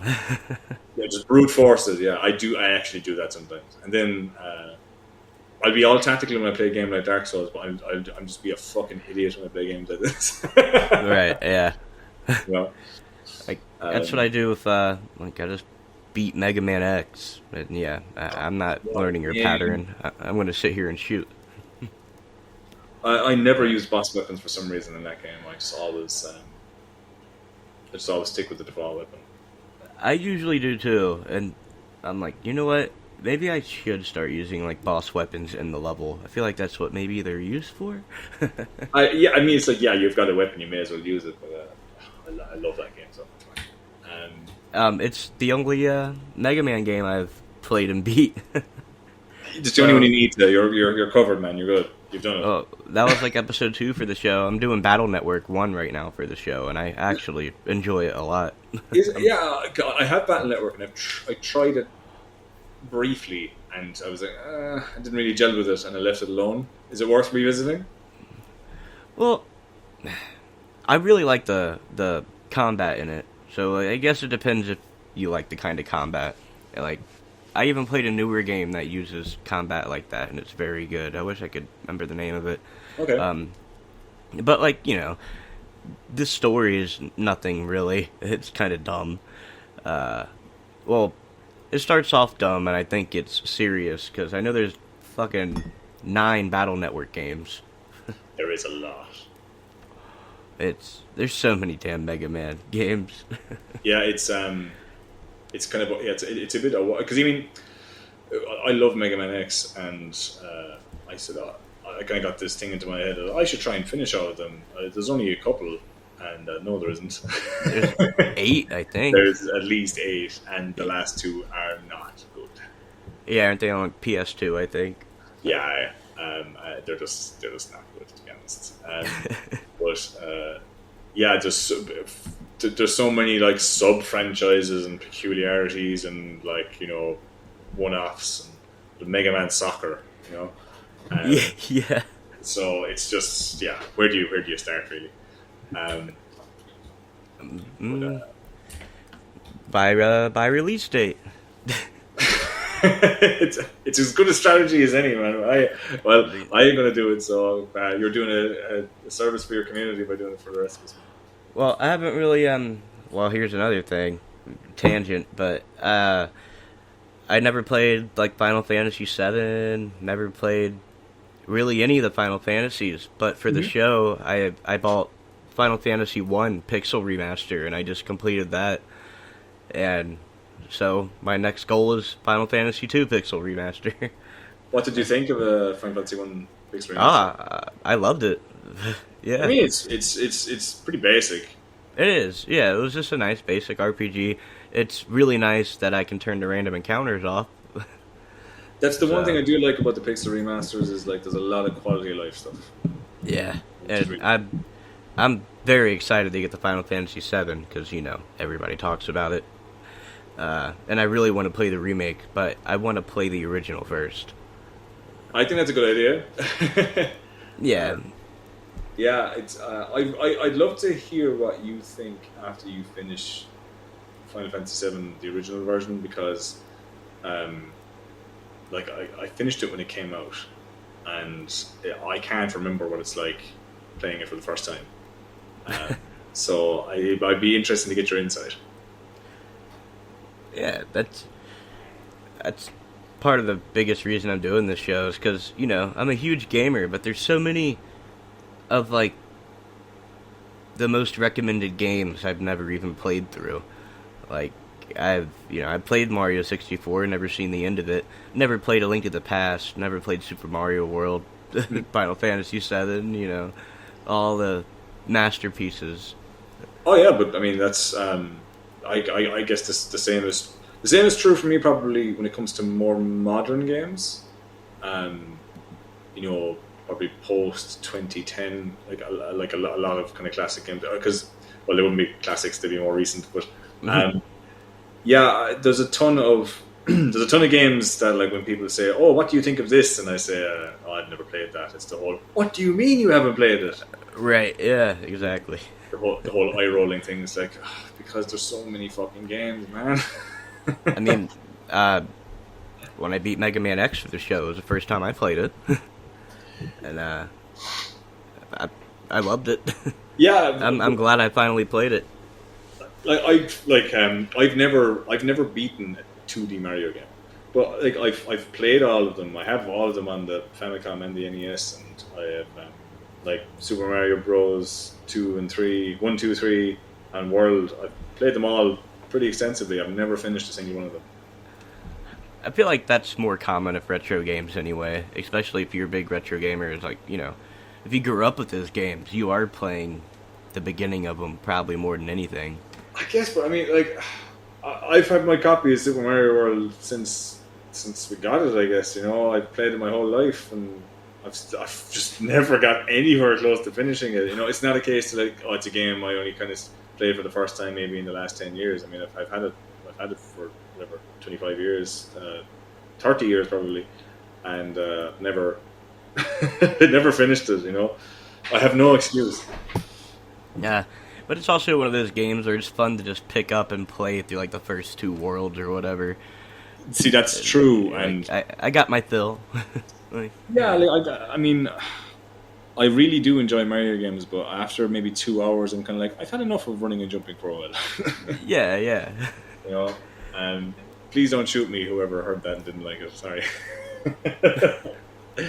I'm sure there's no such thing as negative feedback on the internet. Don't worry about it. Never.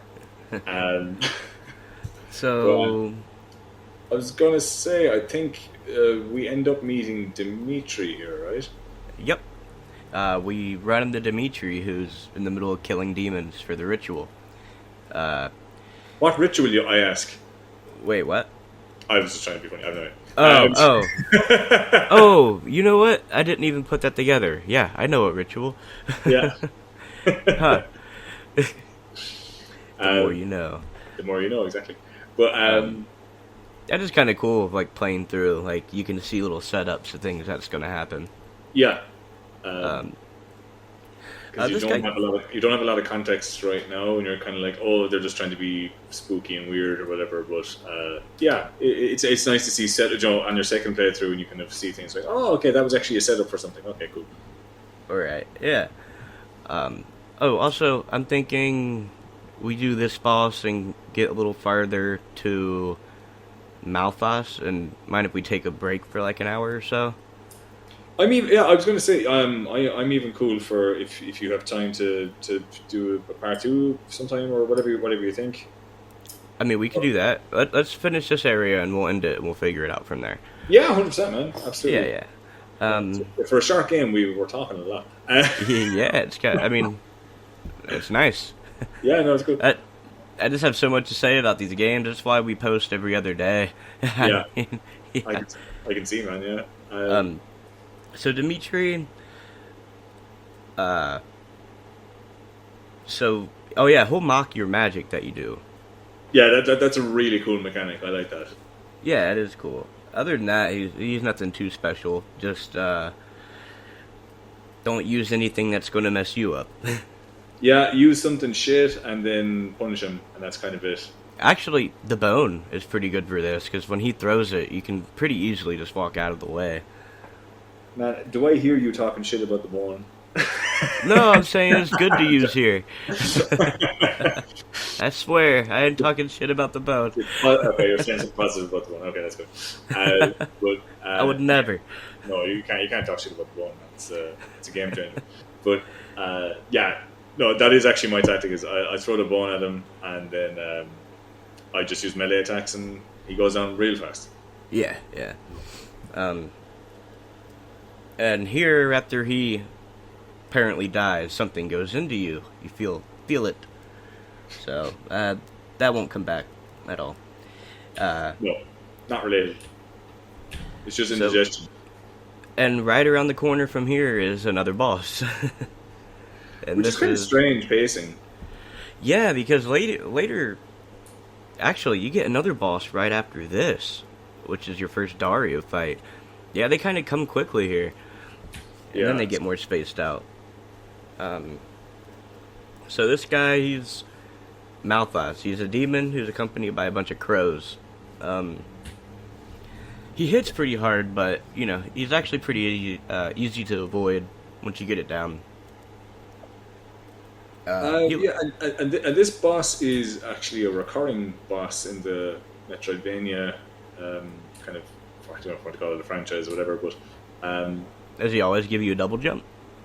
No, it's weird actually. I know this boss as... Is it Kudasama or something like that? Has a different name in this game.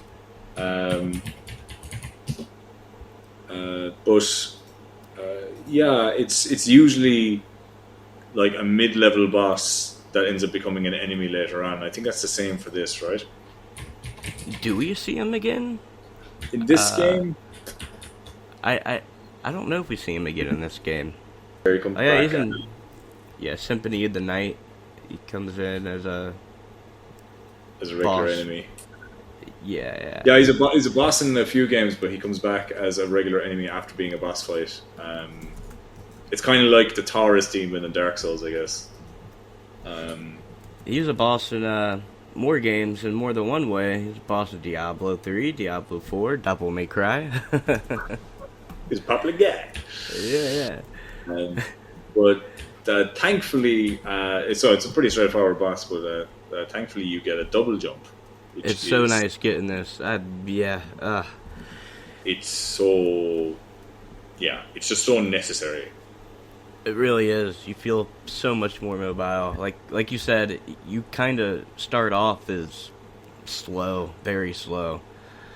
And yeah, it's. I mean, it's obviously in terms of verticality, you can go higher, but it's just you seem to move a lot faster when you're in midair as opposed to walking on the ground. Seems like it.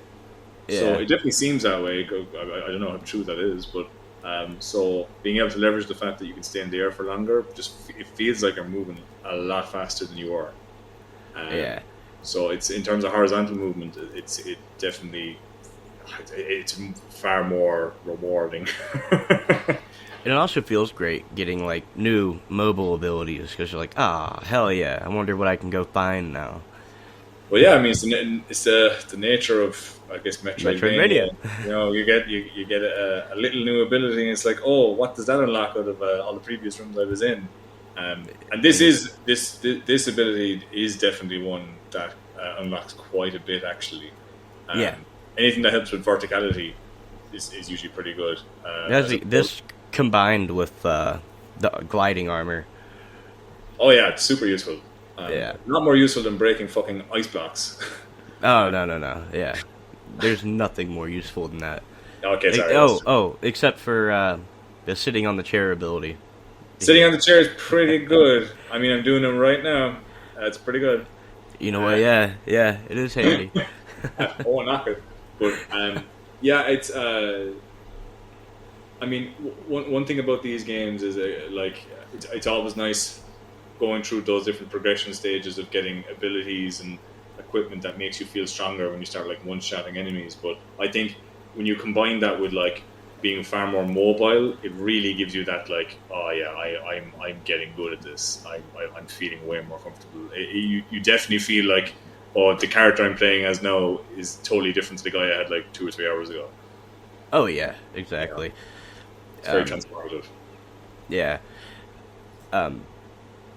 Even like instead of going, you can reach higher platforms now, so you don't have to go like all the way around something just to get to a specific area. You can just hop up on a place, and it makes you feel like you do go a whole lot faster.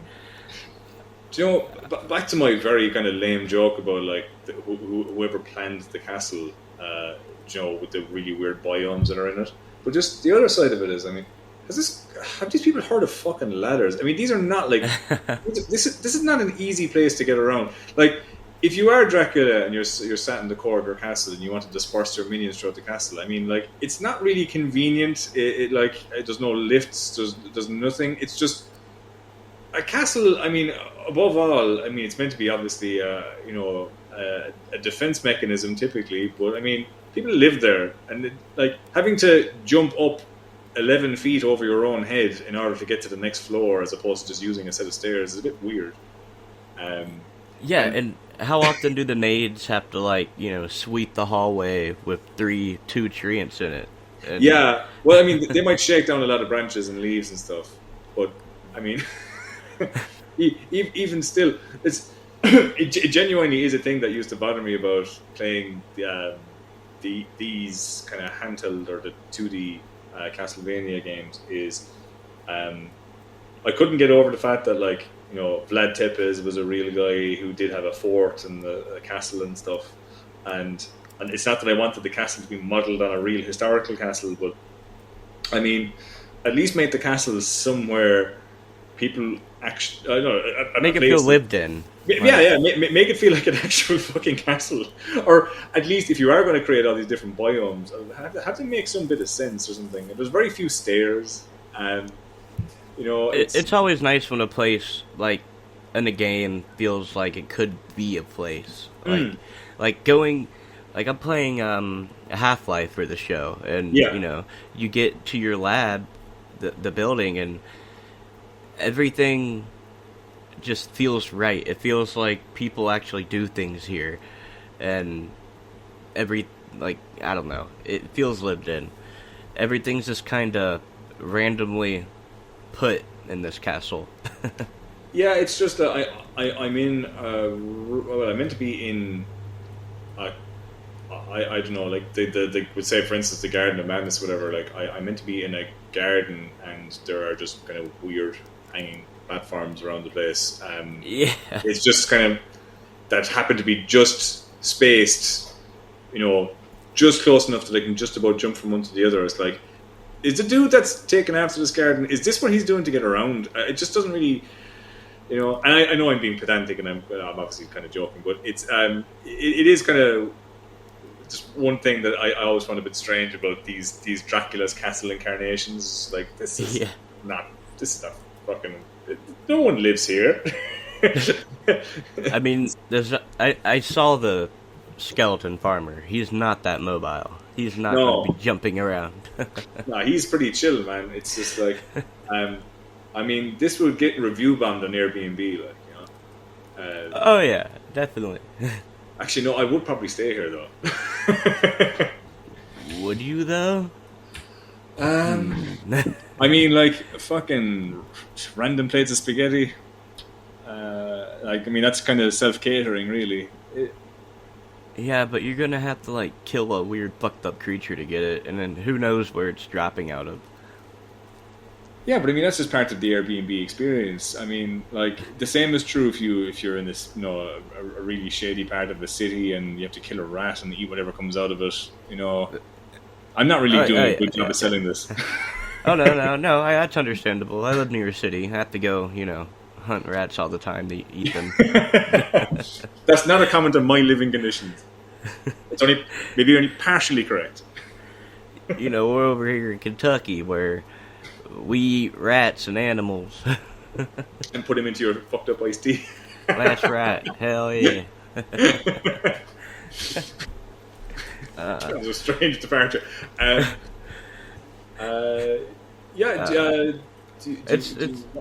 Sorry, go on. Oh, I was gonna say, like, the first time someone not that long ago, I told them I'm from Kentucky, and they're like, "Oh, so you guys just have like cows everywhere, and everybody's racist?" I'm like, and there's hillbillies. I'm like, some of that's right. Like, there sure are a good mixture of all that here, but I mean, there's a little more than that. Can you call it a stereotype if it's still partially true? It's right. Yeah. Exactly. It's like, I mean, okay, like what are some stereotypes about Irish people? Let's see if they're partially true. You can hit me. Don't worry. I won't get offended. I mean, there's obviously the drinking one. Oh yeah. What's funny is compared to a lot of other European countries, I find a lot of people from the rest of Europe that come here are always extremely disappointed at how little we drink. Really? Because it was definitely maybe even 25 years ago, like people drank, a lot, like every evening after work, like everybody just been drinking. Yeah. But that culture is just not here. Everyone's kind of like, I can't really drink tonight. I've got to go to work in the morning, and it's. So that culture is totally dead. Even if someone has a house party, like people will just drink like non-alcoholic beer. It's a big thing here. Really? Yeah, it's because our drink driving laws here are so strict. I mean, that's good. If you have more than half a pint of beer in your system, well, like as in the blood alcohol equivalent of half a pint of beer. Your license is immediately revoked for 3 months. Oh shit! There and then on this, like, no questions asked. It's done there and then. So it's really strict here. So no one wants to take the risk. So we're losing that stereotype. I'm trying to think what other Irish temper. I think people temper. Yeah. I think hot-headed is like. Yeah. Conor McGregor did not help, okay? Oh, right. Conor McGregor did not help for that. He really didn't. Yeah, it's the drunk fighting Irishman. Like, Jesus, I mean, really did not help. That's crazy, yeah. He's just a walking stereotype. Oh, he's a caricature, man, to be honest. Right, yeah. But temper, it's usually mixed with alcohol, I guess. Right, yeah. Mostly, true. I mean, it's hard to know, to be honest. Most people I know are pretty patient, but I guess it depends where in Ireland you are. Here, I live in the countryside, so people are pretty chill here. Oh, okay. Yeah.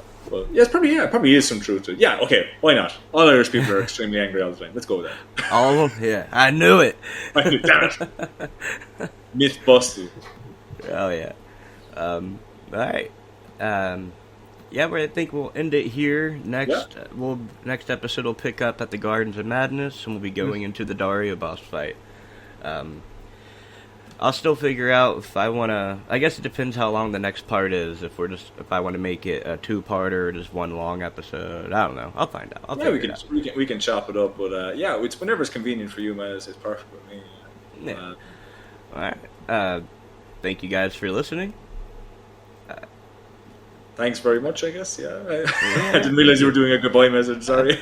Oh, there you go. I was still trying to figure out what else to say. I haven't worked out the goodbye yet. Are you putting in like musical cues and like big bombastic, like putting in soundtracks and all that kind of stuff, or are you just like, nah? Not yet. I'm actually thinking of starting that with this episode because I just got down. I feel like every episode I'm learning something new to get added to it. Yeah, I guess it is a trial by fire, right?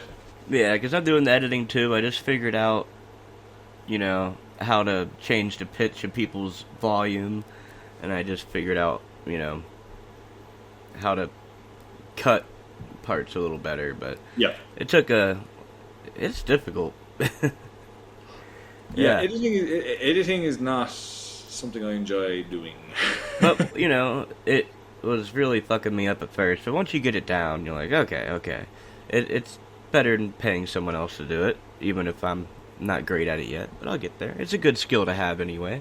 Oh, for sure. Are you like putting down like markers on where you want to do edits and stuff as you go, or anything like that? Yeah, but I always end up listening to the whole episode anyway. Like, I'll listen to it and edit while I'm playing a game or something. I multitask like a motherfucker.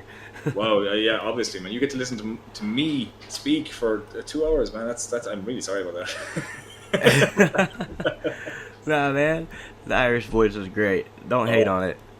I have to listen to it all the time. So It's better than my stupid American voice. No. I think yours is pretty neutral. I don't know. I probably would go slightly towards Kentucky, but not like I wouldn't say it's like a very harsh accent that you have. It's pretty neutral. Well, also, a few months ago, I got all my teeth pulled out too. So I'm working on the teeth.